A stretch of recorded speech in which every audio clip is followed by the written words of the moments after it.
Hi, I'm Harold Bell for the Legends of Inside Sports and the Way We Were. The Washington Pro Football Team just signed another quarterback, but he was not signed to replace RG3. Doug Williams was signed as the player personnel director for the team. Doug is best known for his outstanding performance in Super Bowl 22, where he was named the Super Bowl MVP, passed for a Super Bowl record of 340 yards and 4 touchdowns with 1 interception. He also became the first player, black or white, in Super Bowl history to pass for 4 touchdowns in a single quarter and 4.5. Doug replaced Jay Schroeder as a starting quarterback in 1987.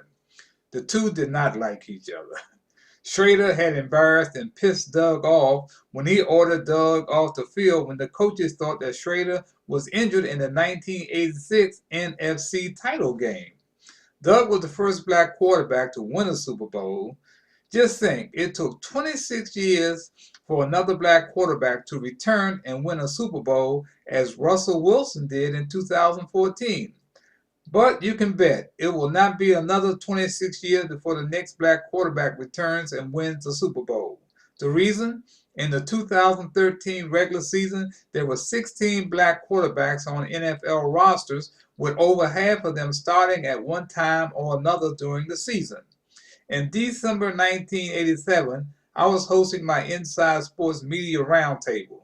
The participants were Ron Thomas, sports writer for the San Francisco Chronicle, Dick Heller, sports columnist for the Washington Times, and in studio with me was Doug Smith, sports columnist of USA Today. The topic, would you believe, Doug Williams and Jay Schroeder.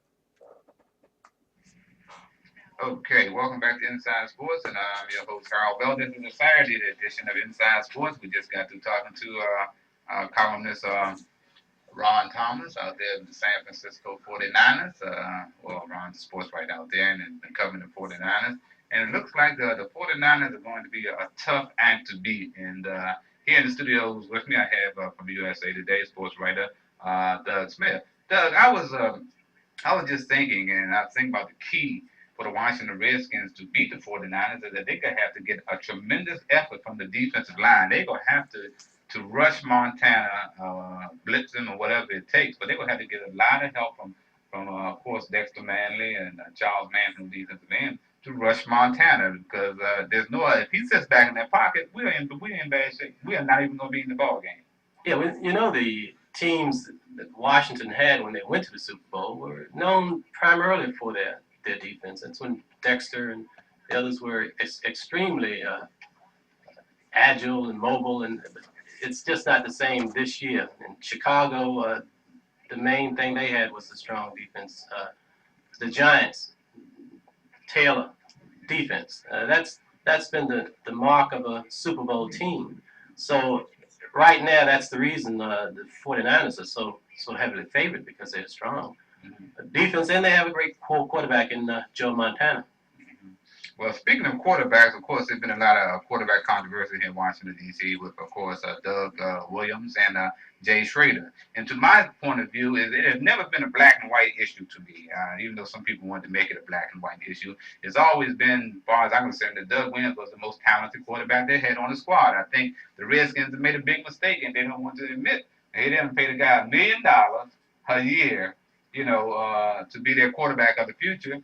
And right now, we don't know what kind of future that's going to be. And going into the playoffs, you got your $1 million quarterback sitting on the bench, and then you got another guy who's the backup and making 475,000 starting in the playoffs. And this is where you want the guy that you think is going to be your future. So the Redskins, I think, have made a big boo-boo here, and I think it's all they're doing because even last year, this guy was the worst passer in the National Football League Conference. I mean, dead last in the conference, and I said then. That's why this what makes me feel good that I have not had to change my story. That Doug Williams was a better quarterback then. Going into the season, Doug Williams was the better quarterback. So the better quarterback is going to start in the playoffs, but he's jumped from the frying pan into the fire because he got to face the San Francisco 49ers. Of course, It's going to take a heck of a team effort to win this game, but I think that Doug is mobile enough. Of course, Ron was saying that some of the San Francisco 49ers thought that Jay may be a little more mobile, and he may be. But Doug moves so well in the pocket and sees the whole field and has such a touch. I think that is an advantage right in itself, Doug. You know, and I think the other thing that Doug Williams has going for him now, which I think we feel, particularly blacks throughout this country, is that he has a sense of history.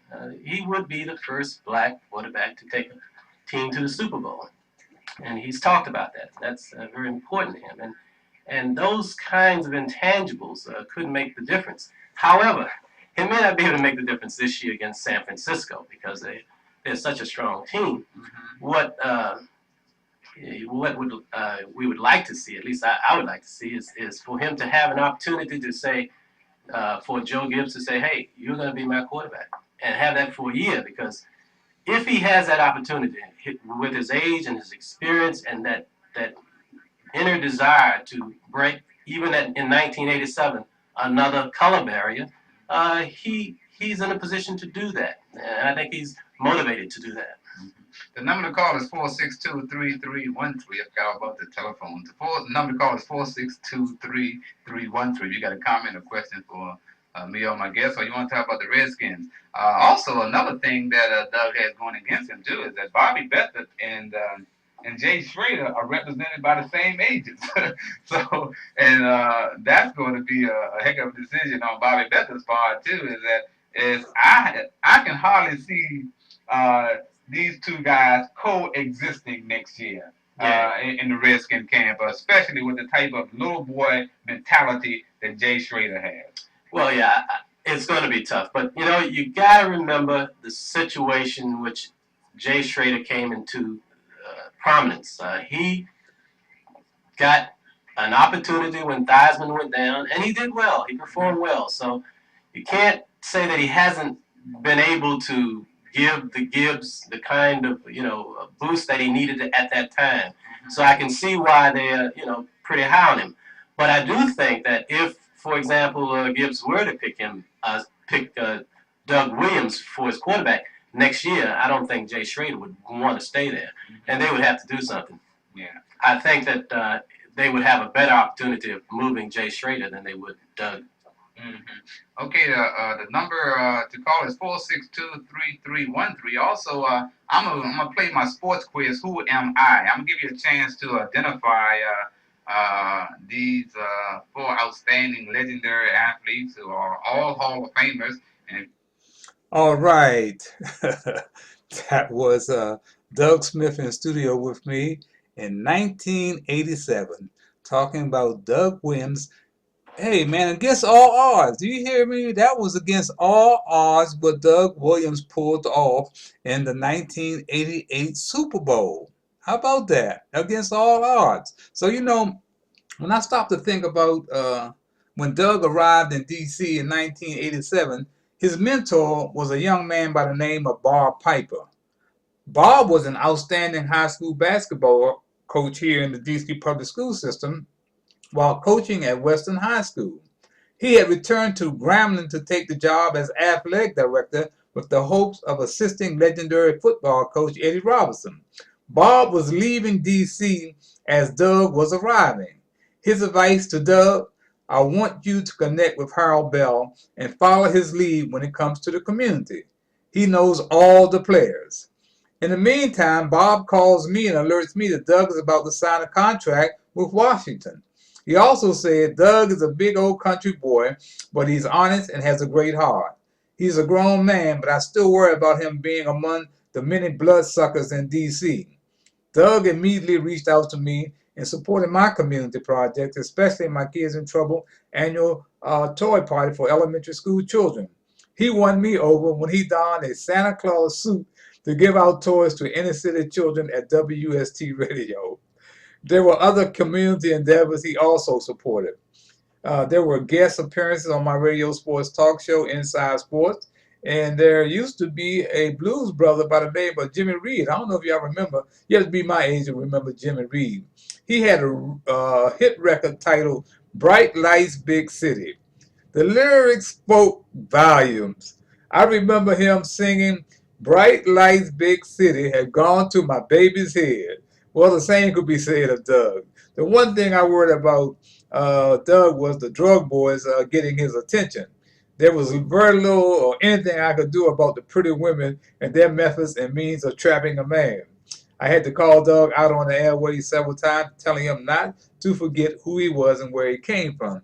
Now, the precious thing about Doug, look, a lot of these player hating athletes that I've been involved with, I've had to call them out. They're taking it personal. Doug never took it personal. If he did take it personal, he never brought it to my attention. And he is, I mean, we've been together since then. I mean, he came out to support me for my 40th wedding anniversary with my wife Hattie at Ebenezer Church. And Doug is really a great guy, And of all the athletes I've been around, in this city, I would jump over Sugar Ray Leonard or John Thompson 20 times to get to Doug Williams. Doug is not perfect. He's a human being, but he's better than most. So welcome back to Washington, D.C., Doug, and wishing you nothing but the best. Okay, that's going to be it for this segment of Legends of Inside Sports and the Way We Were. Stay tuned. We will continue this series.